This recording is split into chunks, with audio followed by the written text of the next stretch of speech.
Shalom Bapak Ibu Saudara, Jemaat MCC BSD. Hari ini kita ada karena Tuhan Yesus mengasihi kita. Amin. Stretch your tent. Sebelum kita memuji dan menyembah Tuhan, mari saya undang semua kita untuk berdoa terlebih dahulu. Bapa, kami datang kepadamu. Kami bersyukur karena kebaikan-Mu dan kasih setia-Mu yang tidak pernah berubah dalam kehidupan kami. Kami ada sampai saat ini. Bahkan kami diberikan kesempatan untuk hidup. Bahkan kami diberi kesempatan untuk kami memuji dan memuliakan Engkau. Terima kasih untuk semua kebaikan Tuhan. Oleh sebab itu, kami mau naikkan pujian dan penyembahan kami Tuhan kepada Engkau. Tuhan yang begitu mengasihi kami. Terima kasih Tuhan. Dan kami percaya saat kami memuji Engkau, sesuatu yang baik terjadi. Ada jiwa-jiwa yang dipulihkan. Ada sakit penyakit yang disembuhkan. Bahkan ada keselamatan Tuhan dan nama Tuhan yang ditinggikan. Terima kasih. Di dalam nama Tuhan Yesus Kristus kami berdoa dan mengucap syukur. Haleluya. Amin. Mari kita akan puji Dia karena kasih-Nya tidak pernah berkesudahan. Haleluya. Oh, betapa dalamnya kasih setiamu, betapa besarnya kebaikan-Mu. Hidupku dipenuhi kemuliaan-Mu, indahnya, oh Yesus Tuhanku. Betapa dalamnya kasih setiamu, betapa besarnya kebaikan-Mu. Hidupku dipenuhi kemuliaan-Mu, indahnya, oh Yesus Tuhanku. Sempurnalah kehidupanku sejak Kau hadir dalam hatiku. Kau perhatikanku setiap waktu, oh sungguh indahnya Yesus Tuhanku. Sempurnalah kehidupanku sejak Kau hadir dalam hatiku. Kau perhatikanku setiap waktu, oh sungguh indahnya Yesus Tuhanku.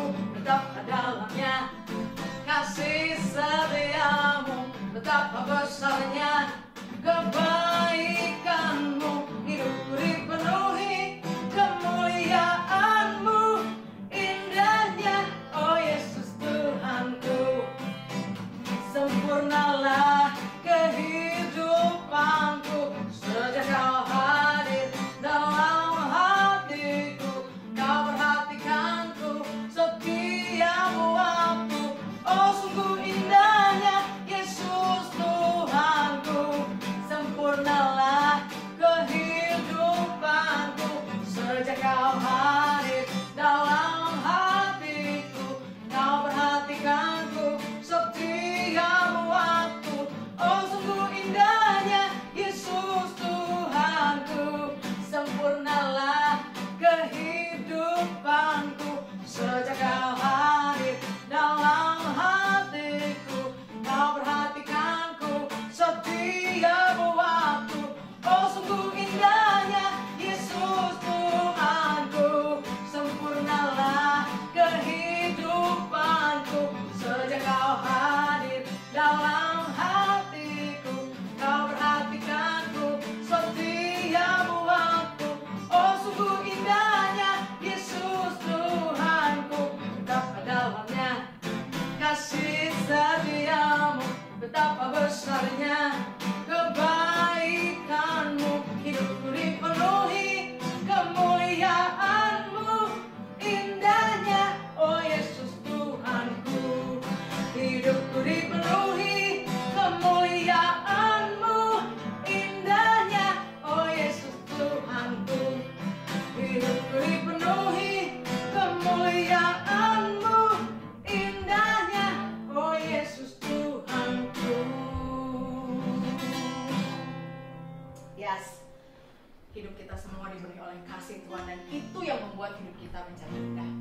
Puji Tuhan. Saya percaya kalau bukan karena anugerahnya, kalau bukan karena kebaikannya, kita nyatakan di hadapan Tuhan. Biar Tuhan senantiasa pegang tangan kita, tuntun langkah kita, apapun yang kita kerjakan, kemanapun kita melangkah. Terima kasih Tuhan. Terima kasih Bapak.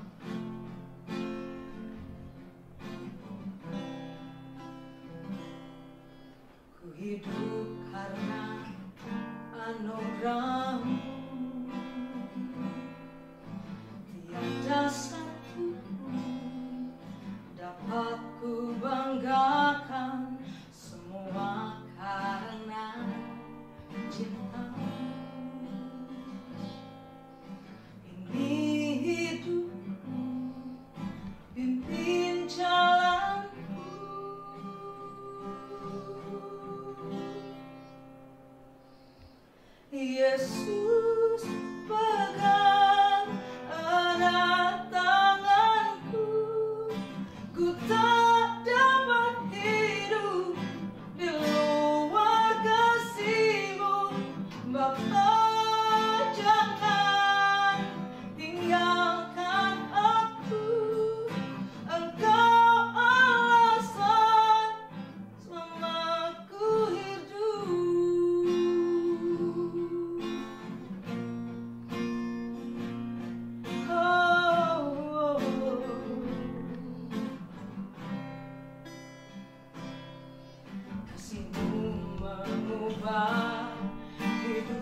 Shalom Jemaat MCC BSD, dimanapun Anda berada, stretch your tent.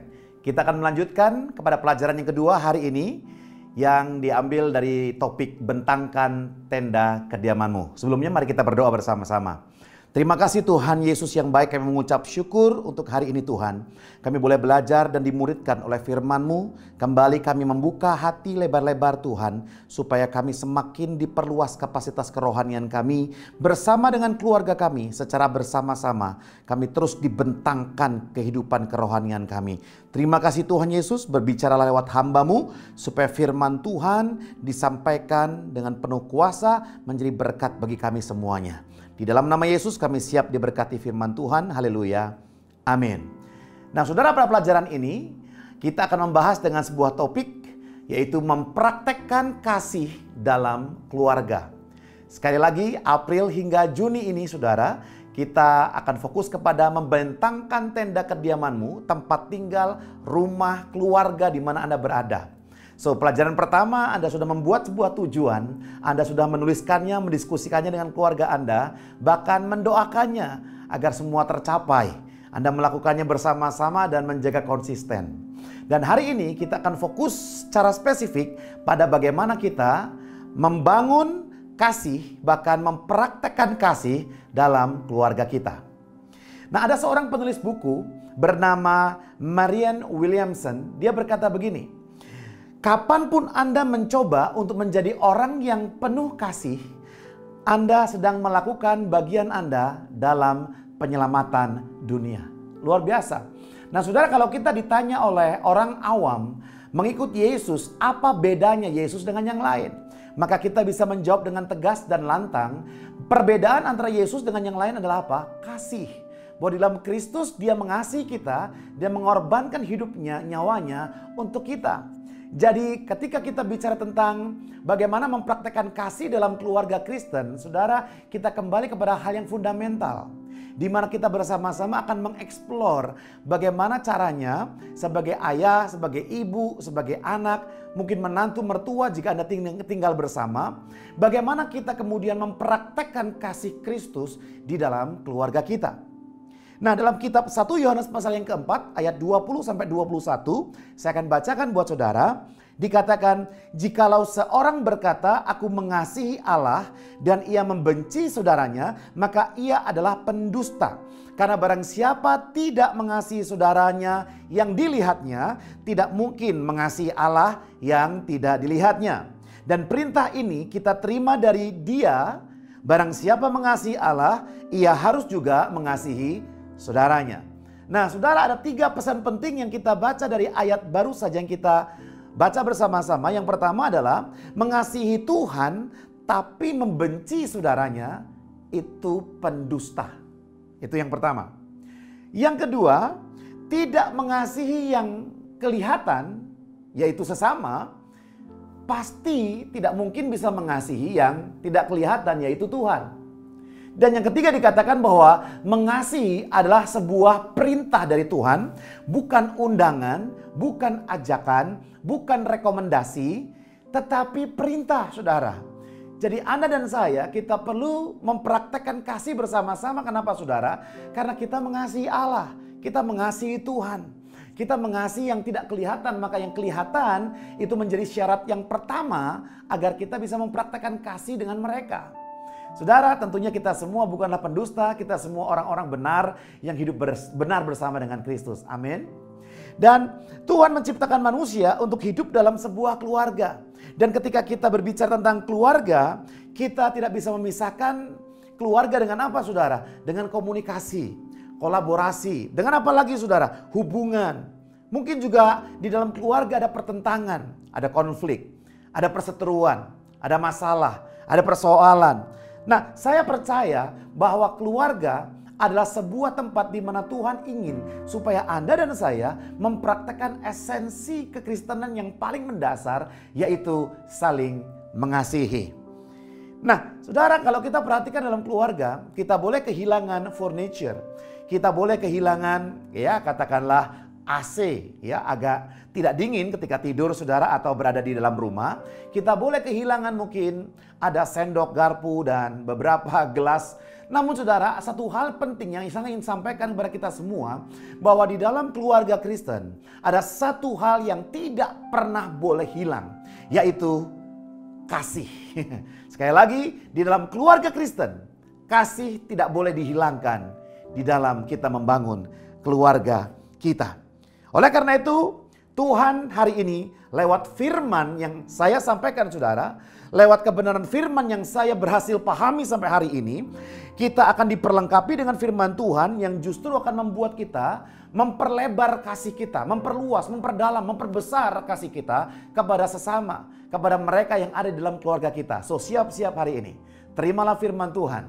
Firman Tuhan akan memampukan Anda dan saya untuk kembali menumbuhkan kasih Tuhan di dalam kehidupan kita, bagaimana kita bisa berinteraksi dengan orang-orang anggota keluarga kita di dalam rumah kita masing-masing. Haleluya. Nah, pada kesempatan ini pelajaran yang kedua, kita akan belajar bagaimana cara mempraktekkan kasih di dalam keluarga. Nah, saudara, saya akan berbagi ada 3 cara bagaimana supaya Anda dan saya, kita benar-benar bisa mempraktekkan kasih Kristus, sehingga kita benar-benar diperluas, diperbesar kemampuan mengasihi kita yang Tuhan inginkan. Nah, saudara, apakah Anda siap untuk membentangkan kasih Anda di dalam keluarga? Apakah Anda siap untuk tidak mengikuti respon kedagingan Anda, namun justru mau mengizinkan roh Anda diperbarui, sehingga kita bisa mengasihi sesama kita dengan lebih sungguh-sungguh lagi?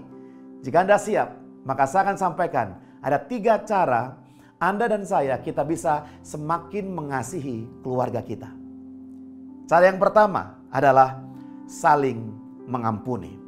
Cara mempraktekkan kasih dalam keluarga kita, mari kita persering mengampuni, mari kita perbanyak mengampuni, mari kita jangan jemu-jemu untuk mengampuni. Karena apa? Efesus pasal 3 ayat 31 dan 32 dikatakan, segala kepahitan, kegeraman, kemarahan, pertikaian, dan fitnah hendaklah dibuang dari antara kamu. Demikian pula segala kejahatan. Tetapi hendaklah kamu ramah seorang terhadap yang lain, penuh kasih mesra dan saling mengampuni, sebagaimana Allah di dalam Kristus telah mengampuni kamu. Nah, saudara, yang menjadi tantangan bagi orang Kristen, bagi keluarga Kristen adalah Anda dan saya perlu mempunyai kemampuan mengampuni yang mempunyai kualitas sama seperti Yesus. Dikatakan apa saudara? Sebagaimana Allah dalam Kristus mengampuni kamu, maka kita perlu bisa mengampuni orang lain. Jadi kualitas pengampunan yang kita berikan kepada orang-orang yang ada di rumah kita, saudara, keluarga kita, hendaknya satu level atau sama dengan kualitas pengampunan yang Yesus berikan kepada kita. Ini tantangan yang besar buat kita semuanya. Kenapa? Karena saudara, perhatikan baik-baik, arti pengampunan atau mengampuni bukan hanya sekedar kata-kata yang diucapkan. Kata-kata yang diucapkan saudara bisa jadi itu hanya sebuah kalimat-kalimat tanpa makna. Namun yang Tuhan katakan kepada kita hari ini, hendaklah engkau saling mengampuni, itu bukan sebatas kata-kata. Aku mengampunimu, aku memaafkanmu, okelah, aku berikan kamu maaf lah, oke gak apa-apa. Bukan itu saudara. Namun kalau kita telaah di dalam penjelasan Merriam-Webster, ya, saudara, dikatakan bahwa kata mengampuni atau forgive memiliki arti yaitu berhenti merasakan kebencian terhadap seseorang. Tentunya ada orang-orang yang membuat kita benci, saudara, membuat kita sakit hati. Mereka yang pernah menipu kita, mereka yang pernah menistakan kita, mereka yang pernah berjanji kepada kita namun tidak dijalankan janjinya. Mereka yang pernah berkata bahwa suatu hari saya akan menolong kamu, ternyata ketika kita butuh pertolongan, dia tidak pernah menolong kita. Bahkan ada orang-orang yang dengan sengaja menyakiti kita, saudara, lewat perkataannya, lewat tindakannya, dan kita merasa sakit hati. Dengar baik-baik, kalau Anda hari ini setuju dengan Tuhan, kita perlu hidup di dalam pengampunan. Maka mengampuni bukan sebatas kata-kata, tetapi mengampuni itu sampai apa? Berhenti merasakan kebencian terhadap orang yang menyakiti Anda. Saudara, berhenti, tidak lagi membenci, dan kata forgive di sini itu juga berarti tidak membalas. Jadi ada 2 faktor yang penting, yaitu berhenti merasakan kebencian dan tidak ada keinginan hasrat untuk membalas atau dendam, saudara. Nah, saya juga setuju dengan definisi ini. Kenapa? Karena Kristus mati di kayu salib, saudara. Dia tidak membenci orang yang membenci dia. Yesus tidak membalas kejahatan kita setimpal dengan apa yang kita lakukan kepada dia. Namun dia justru memberikan kasihnya yang besar kepada kita. Dia mengampuni kita semua. Nah, saudara, saya melakukan riset sedikit, saudara, berdasarkan sebuah jurnal yang berjudul Forgive to Live, ya, Forgiveness, Health, and Longevity. Pada tahun 2011 oleh para peneliti dari Departemen Psikologi Luther College Amerika Serikat dikatakan begini, cara Anda mengampuni adalah hal yang menentukan apakah Anda akan berusia lanjut atau tidak. Jadi ada hubungan yang erat antara kemampuan kita mengampuni dengan umur panjang kita, saudara. Jika Anda tipe pengampun yang kondisional artinya Anda baru mengampuni jika orang yang bersalah kepada Anda berkata, aku minta maaf. Baru Anda mengampuni. Tapi kalau mereka yang bersalah kepada Anda tidak meminta maaf, maka Anda tidak mengampuni. Ini namanya pengampun yang kondisional. Jika Anda dan saya hari ini menjadi orang yang seperti itu, dikatakan pada riset ini, maka Anda lebih rentan pada kematian dini dibandingkan dengan mereka yang memaafkan dengan sukarela. Jadi saudara, ada hubungan yang erat kata para peneliti tentang umur panjang kita dengan kemampuan kita mengampuni orang lain. Nah, jadi saudara, jika kita lihat lagi kepada Lukas pasal 16 ayat yang keempat dikatakan, bahkan jikalau ia berbuat dosa terhadap engkau 7 kali sehari dan 7 kali ia kembali kepadamu dan berkata, aku menyesal, engkau harus mengampuni dia. Saudara, firman Tuhan selalu firman yang memberikan kepada kita sebuah kesehatan, kekuatan, kemenangan, umur panjang. Sehingga apa, saudara? Sehingga dia berkata, ampuni saja. Dan ternyata ketika Anda dan saya mau mengampuni orang lain yang bersalah kepada kita, itu berdampak kepada apa? Kepada kesehatan, kepada umur panjang. Siapa yang mau umur panjang? Angkat tangan masing-masing, saudara. Saya mau. Saya pasti Anda juga mau bersama-sama dengan Tuhan, melayani Tuhan lebih lama, saudara. Nah, saudara, yang pertama, praktekkan kasih di keluarga, saling mengampuni. Istri-istri, ampuni kesalahan suamimu. Ya, dia pernah salah, mungkin dia lalai atau dia tidak tepat janji.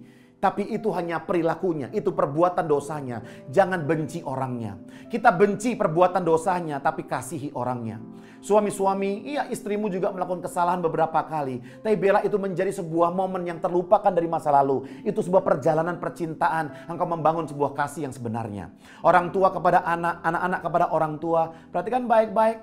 Jika Anda mau diajak Tuhan untuk membentangkan kasih lebih besar di antara keluarga, mari praktekkan saling mengampuni. Hari ini juga setelah Anda mendengar firman Tuhan hari ini, pengajaran firman Tuhan hari ini, Anda mau dimuridkan sebagai murid Kristus, mari luapkan apa yang ada dalam hatimu, lakukan rekonsiliasi dan berkata kepada mereka, aku mengampuni engkau. Mungkin engkau berkata juga kepada mereka, aku minta maaf atas kesalahan yang pernah kulakukan. Yang kedua, saudara mempraktekkan kasih dalam keluarga bukan hanya sekedar saling mengampuni, tapi yang kedua saya dorong saudara, yaitu belajar untuk saling menasehati. Saling menasehati. Nah, firman Tuhan dalam 2 Timotius 4 ayat yang kedua dikatakan, beritakanlah firman, siap sedialah baik atau tidak baik waktunya. Nyatakanlah apa yang salah, tegurlah dan nasihatilah dengan segala kesabaran dan pengajaran. Nah, saudara perhatikan baik-baik. Di sini dikatakan bahwa kita perlu menasehati. Nah, kalau Anda secara detail memperhatikan bahwa ayat 2 Timotius 4 ayat 2 ini, saudara, dikatakan di awal konteksnya, perhatikan, beritakanlah firman, siap atau tidak Anda waktunya. Ya, beritakan firman. Jadi saudara, kemudian dikatakan setelah beritakanlah firman muncul kata nasehatilah. Berarti saudara, ini berbicara tentang bahwa Anda dan saya perlu saling menasehati anggota keluarga kita. Bukan nasihat yang muncul dari kepandaian kita. Bukan nasihat yang timbul dari pengalaman hidup kita. Bukan nasihat yang kita akumulasikan lewat kepandaian, kepintaran, sekolah kita. Bukan saudara, tapi pastikan nasihat Anda, nasihat saya, itu dasarnya adalah firman Tuhan. Amin, saudara. Saya tahu di luar sana ada banyak nasihat yang bisa diberikan kepada Anda. Ada banyak nasihat buat keluarga-keluarga yang sedang mengalami konflik. Anda bahkan bisa melihat nasihat saudara dari tayangan video di YouTube. Anda bisa membaca buku-buku psikologi, Anda mendapatkan nasihat. Namun perhatikan baik-baik, firman Tuhan juga memberikan kepada kita banyak nasihat. Mari kita lihat. Ya, di dalam 2 Timotius pasal 3 ayat yang ke-16 dikatakan seperti ini juga saudara. Oke. Dan memang Alkitab berkata segala tulisan yang diilhamkan Allah memang bermanfaat untuk mengajar, untuk menyatakan kesalahan, untuk memperbaiki kelakuan, dan untuk mendidik orang dalam kebenaran. Jadi saudara, saya tidak sedang berbicara tentang nasihat duniawi, nasihat yang berasal dari hikmat manusia, namun nasihat yang muncul dari pemahaman kita atas firman Tuhan. Makanya saudara, kita tidak akan pernah efektif saling menasehati satu dengan yang lain jika kita tidak pernah tahu firman Tuhan isinya apa. Jika kita tidak pernah membaca Alkitab atau jarang-jarang baca Alkitab, maka kita kekurangan hikmat daripada Tuhan. Maka orang tua akan kesulitan menasehati anaknya. Maka anak-anak akan kesulitan untuk memberikan nasihat kepada orang tuanya.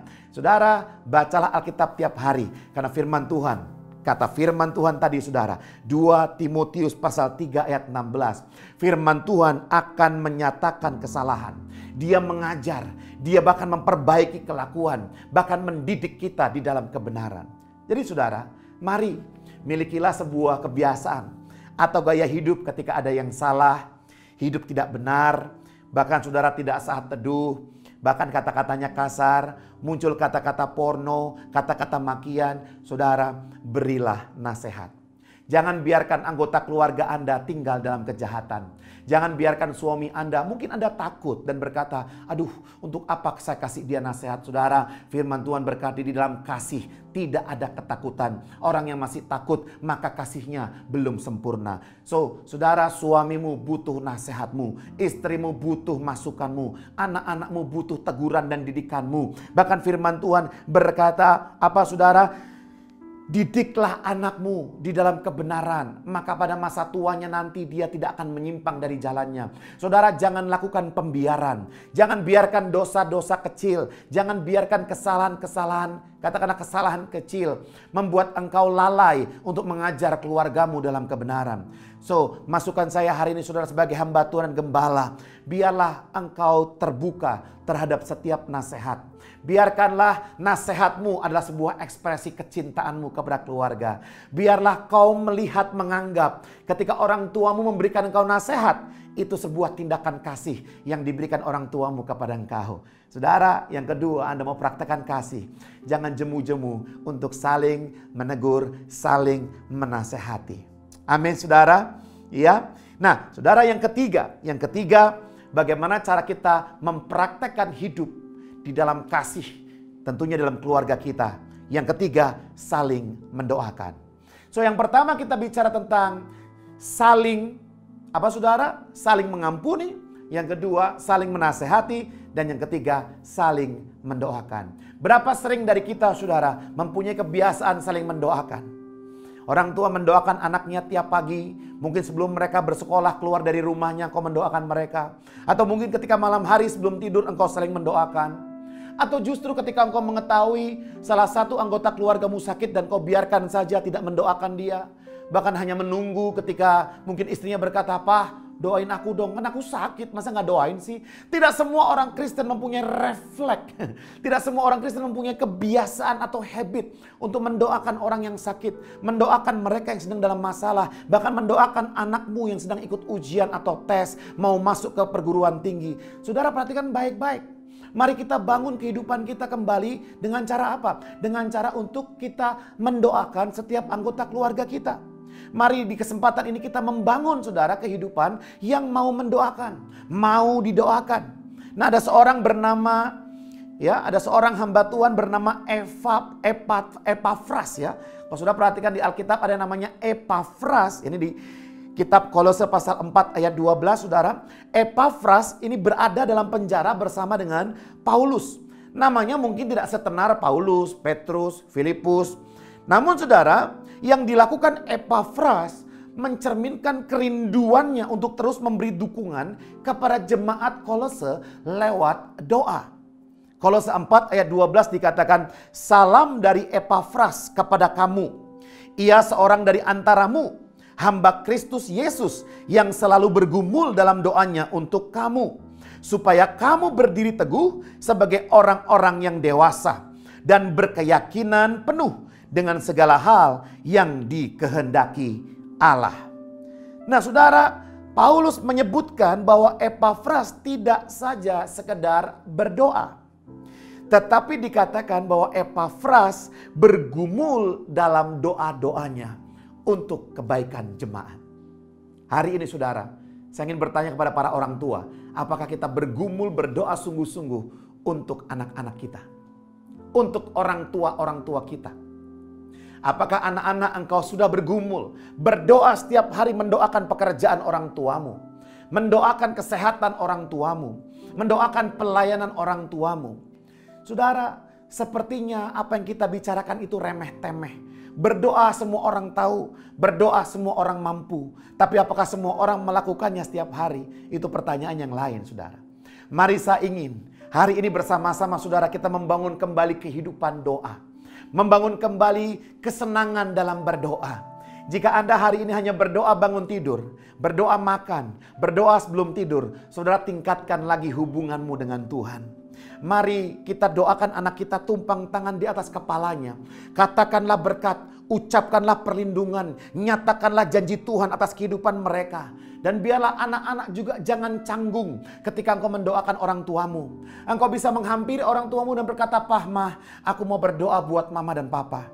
Dan biarkan orang tua kau silakan anak-anakmu berdoa buat dirimu. Bahkan ketika anak-anakmu belum berani berdoa buat dirimu, orang tua, mintalah mereka untuk mendoakan Anda. Mintalah anak-anakmu untuk bersyafaat, untuk bergumul, untuk engkau sebagai orang tua. Dan saya percaya, ketika ini terjadi dalam sebuah keluarga, maka kebangunan rohani akan juga terjadi di keluarga Anda masing-masing.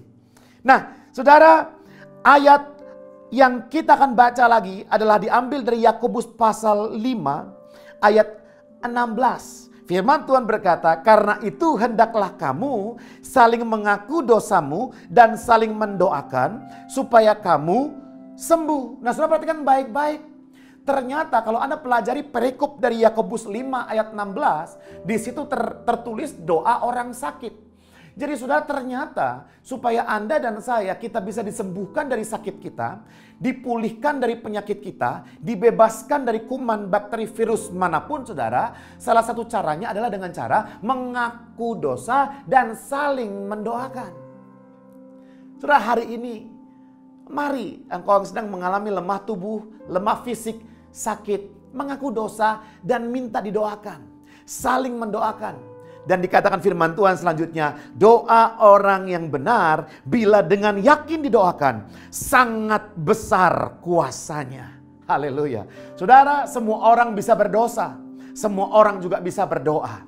Tapi perhatikan baik-baik, khusus untuk doa yang besar kuasanya hanya orang-orang yang percaya kepada Yesus, orang-orang yang imannya percaya kepada Kristus. Orang-orang itulah yang ketika dia berdoa, maka doanya besar kuasanya. Jika Anda tahu doamu besar kuasanya, jika engkau tahu doamu besar kuasanya, maka jangan habiskan setiap hari, jangan lewatkan tiap hari tanpa doa. Doakan istrimu, doakan suamimu, doakan anak-anakmu, doakan saudara-saudaramu. Saudara, bahkan jika engkau ingin lebih besar lagi, doakan gembalamu, doakan para pemimpin rohanimu, doakan pejabat bangsa ini, doakan siapapun yang bisa kau doakan, saudara, karena doa itu besar kuasanya.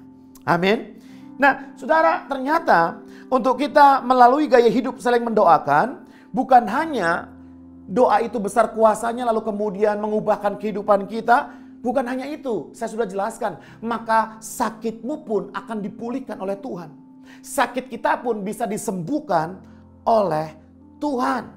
Nah, saudara, tahukah Anda mengapa mendoakan atau berdoa itu ada manfaatnya, ada dampaknya yang real, yang nyata, yang mana mentor saya, saudara, pernah mengajarkan. Begini, saudara, ternyata di dalam keluarga Anda Anda bisa semakin dekat, semakin lekat, semakin mengasihi ketika Anda bersama-sama membangun kebiasaan berdoa bersama. Kenapa saudara? Karena mentor saya pernah mengajar saya seperti ini. Anda akan semakin dekat dengan, pertama, kepada siapa Anda berdoa. Yang kedua, dengan siapa Anda berdoa. Yang ketiga, siapa yang Anda doakan. Saya ulang, Anda akan dekat dengan kepada siapa Anda berdoa, yaitu kepada Tuhan. Jika Anda sering berdoa kepada Tuhan, maka Anda akan dekat dengan Tuhan. Yang kedua, Anda akan dekat dengan rekan doa Anda. Jika Anda sering berdoa dengan keluarga Anda, maka Anda akan otomatis dekat dengan keluarga Anda. Dan yang terakhir, siapa yang Anda doakan? Anda mendoakan pemimpinmu, Anda mendoakan keluargamu, Anda mendoakan orang-orang dalam kehidupanmu, maka Anda akan semakin dekat dengan mereka secara hati. Jadi saudara, mari hari ini kita bersama-sama secara keluarga bergerak bersama-sama. Dengan cara apa? Dengan cara mempraktekkan kasih di tengah keluarga kita. Kualitas kasih yang sama seperti Kristus mengasihi kita. Jadi ingat saudara, mari kita mempraktekkan kasih dengan cara saling mengampuni, itu yang pertama. Yang kedua, saling menasehati.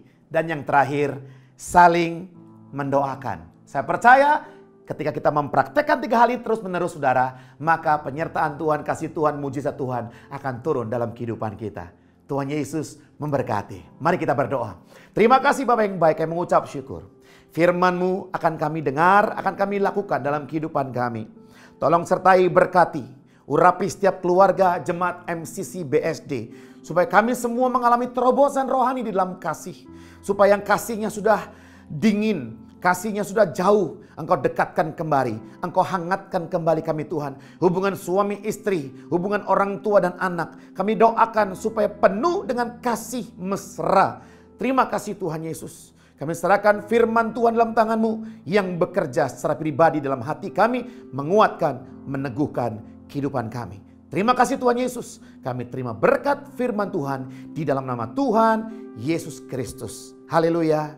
Amin. Tuhan Yesus memberkati.